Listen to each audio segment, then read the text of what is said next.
A very good morning to all of you. In yesterday's lecture, we talked about three terms: aestheticism, allegory, and allusion, and the recorded lecture of the same is made available to you people. Those who have missed, they can listen to the lecture, they can watch the lecture. At the same time, I have provided certain online links as well for your reference. So you can visit those links for examples and more information. In this lecture, I shall deal with some other terms.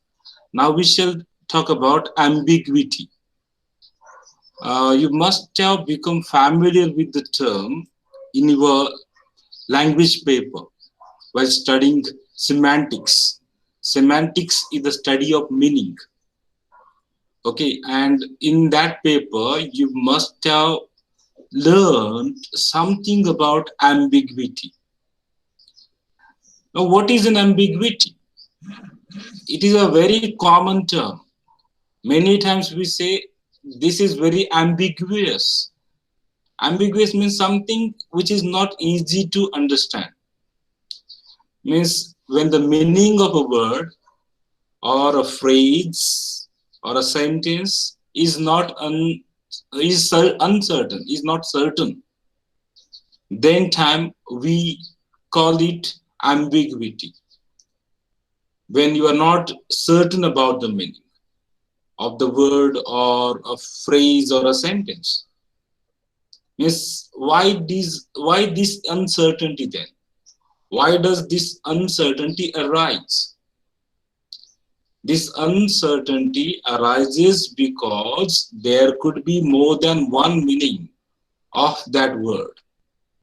There could be more than one meaning of that phrase or a sentence. So ambiguity is capacity of language to suggest two or more levels of meaning within a single expression. So it conveys a rich and concentrated effect. For example, if someone says, "Call me a taxi, please," you may feel confused. You may think whether the speaker is asking someone to call him a taxi, means hail him a taxi, or he's asking for a taxi itself. So this is how ambiguity in syntactic level arises in a sentence. There can be certain words wherein you come across ambiguity. There is a double meaning. Okay, for example, when you say an ear of a corn, okay, so then time as well, we fail to understand whether we are referring to ear or something other. Now, for example, we talk about the legs of chair. Here, legs is ambiguous. Of course, the following word makes it clear that we are referring to the particular parts of a chair, not to the human legs or legs of animals. So this is how ambiguity arises. And in many poems or in many novels, drama, in dialogues, we come across ambiguity. Okay, this is how means we understand that an ambiguity is a kind of double meaning. For example, when I say the bark was painful, here the word bark, B-A-R-K, may mean a tree's bark, or it may mean a dog's barking. Okay, when you hear a dog's barking, you express some kind of painful feeling. So that may mean the same. But at the same time, it may mean what I said, a tree's bark which is rough. The Bark was painful means when I touched the tree's bark, I got hurt. Okay, this is how we understand the meaning of the word ambiguity. And in many literary works, the writers use ambiguity to convey the meaning effectively. For example, if you must have read a poem by John Keats, Ode on a Grecian Urn. The poem starts like this: Thou, still unravished bride of quietness. So thou still, Still. A still may mean unmoving or not yet changed. Okay, thou still unravished bride of quietness. Still in this line may mean unmoving, stagnant, not moving. And the other word is not yet changed. Another example is from a poem by William Blake. O rose, thou art sick. The invisible worm that flies in the night, in the howling storm, has found out thy bed. The title of the poem is The Sick Rose. So Blake leaves this poem open to different interpretations regarding the meaning of rose. Then sick rose, S-I-C-K, sick. The invisible worm. Then there is a word of crimson joy. So in this poem, is this poem about the flower? Or is it about the loss of a loved one? Is it referring to the loss of a dear person? This is what we understand by ambiguity. Okay, I hope you understood the term ambiguity in case of literature and in case of language as well. And there is a very famous book, Seven Types of Ambiguity, which was published in the year 1930, which the book is written by William Empson. And he has defined ambiguity as any verbal nuance, however slight, which gives room for alternative reactions to the same piece of language. In simple words, we mean to say that it is a double meaning, it is an alternative meaning within a single expression. Okay, so this particular definition has been suggested that because of the short story's highly compressed form, ambiguity may play a more important role in the form than it does in the novel. Means in stories, novels, etc. We come across ambiguity. So it is a highly compressed form and it play a more important role. Okay, so this is how we understand ambiguity. Now we shall go ahead with, for extra examples, you can visit this link. I already provided the link to you people. Another important term, actually all terms are important. I may not be able to discuss everything in detail. Rather, I have given you exposure to go for the detailed reading of these words. And I have told you the name of the book. It is Glossary of Literary Terms, a glossary by M.H. Abrams. And yesterday I told you that the book is available online on Amazon and Flipkart, etc.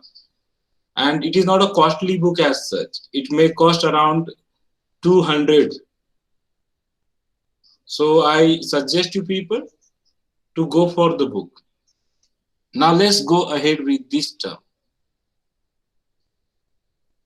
Anachronism.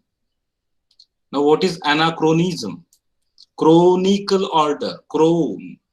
Now, it means event, person, or thing placed outside. Okay, usually earlier than its proper historical era. Chronicle, you must be known. Chronicle means in order, in the order of the events. But anachronism is event, person, or thing that is placed outside its proper historical era. And William Shakespeare uses anachronism in his King John and Antony and Cleopatra, even in Julius Caesar. Another important work is by Mark Twain. Mark Twain too has employed anachronism for bringing comic effect in a connected Yankee in King's Author's Code, which was published in the year 1889. So you need to understand that anachronism stands for an event, a person or a thing placed outside its proper historical era. Even yesterday I talked about the story Rosencrantz and Guildenstern are dead. So that can be treated as an example of anachronism. These are very routine words. We need not to go into details of the things, but there will be questions on these kind of terms in your SAT or NET examinations. Means MCQs will be there. What does anachronism stand for? And the options will be given over there. You should prepare accordingly. Another term is anecdote. Anecdote is a short narration of a single interesting incident or event. Okay? It differs from short story. How? In short story, we have a plot. Okay? Whereas anecdote does not have a plot. When you are telling a story, then time, or when you are giving a speech, you give a very small example in the form of a short story. That is anecdote. Because it relates to a single episode. It does not cover all events in the plot and does not range over different times and places. A single event is taken. Okay, when, for example, when you are giving a motivational speech, you give a very small example in the form of story.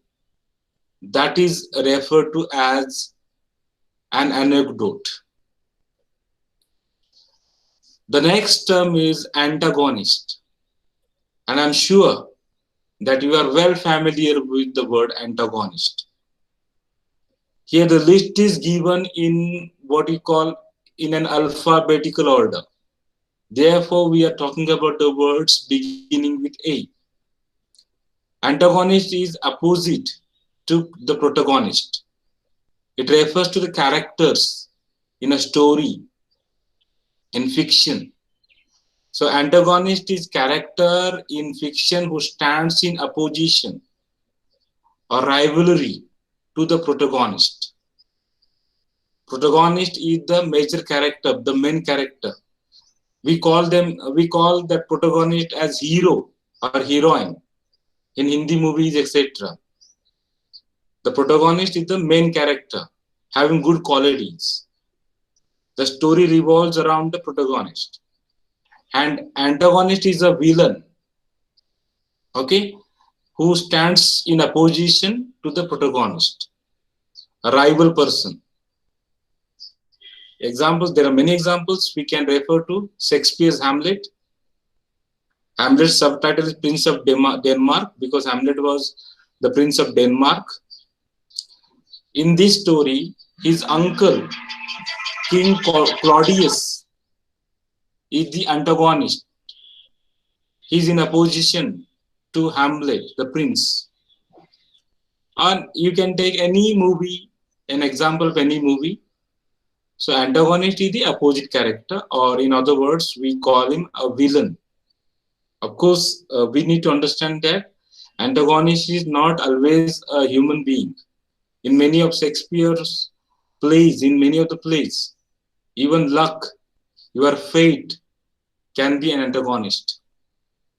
In Thomas Hardy's novel, many of his novels, we do not come across human beings as antagonists in opposition to the protagonist. Rather, fate comes as an antagonist. You fight against your fate. नशिबा विरुद्ध चालणारा लढाई. नसीब देखील तुम antagonist असू शकतं in many of the fiction. Okay, we know the popular song खेळ कुणाला दैवाचा कळला. So here दैव is against you. Okay, your fight against दैव, your fate is going on. Another important term is anthology. This is very commonly used term. Anthology of poetry, an anthology of stories, means it is a collection of prose or poetry which varies as per writers, and it often serves to introduce the work of little known authors to a wider audience. For example, the poems of many poets are collected together and it is published, so that we come to know about the little known authors or poets. For example, an anthology of Indian English poetry by Makarand Paranjpe. There are many anthologies, just I'm giving an example. In other words, we can simply say that an anthology is a collection of prose or poetry.